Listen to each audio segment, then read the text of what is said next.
देखिए अभी हम लोग परावर्तन के नियम पढ़ेंगे।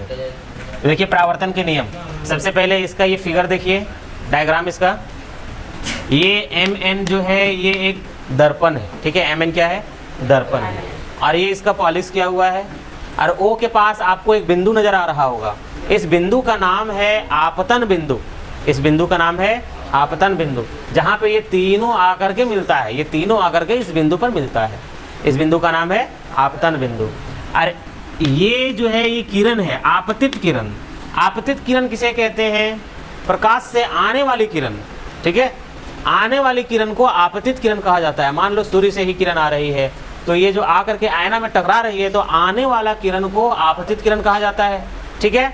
और टकराने के बाद किरण वापस जाएगी ना, तो टकराने के बाद जो किरण वापस जाती है इसे परावर्तित किरण कहा जाता है, ठीक है।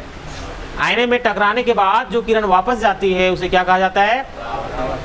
परावर्तित किरण। और दोनों के बीच में जो जगह बनता है वहां पे एक कोई रेखा डाला जाता है, इसको लंब भी हम लोग बोल सकते हैं, लंब, और इसका नाम है अभिलंब। आपतन बिंदु पर डाला गया लंब अभिलंब कहलाता है।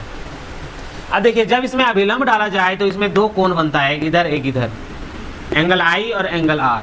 आई से होता है एंगल ऑफ इंसिडेंस और आर से होता है एंगल ऑफ रिफ्लेक्शन, मतलब आपतन कोण और ये परावर्तन कोण। तो देखिए परावर्तन के नियम क्या है? परावर्तन के दो नियम है। परावर्तन के कितने नियम है? दो नियम है। सबसे पहला नियम क्या है? देखो, आपतित किरण, परावर्तित किरण तथा आपतन बिंदु पर डाला गया ये अभिलंब, तीनों एक ही तल में होते हैं, तीनों एक ही जगह पे होते हैं, ठीक है।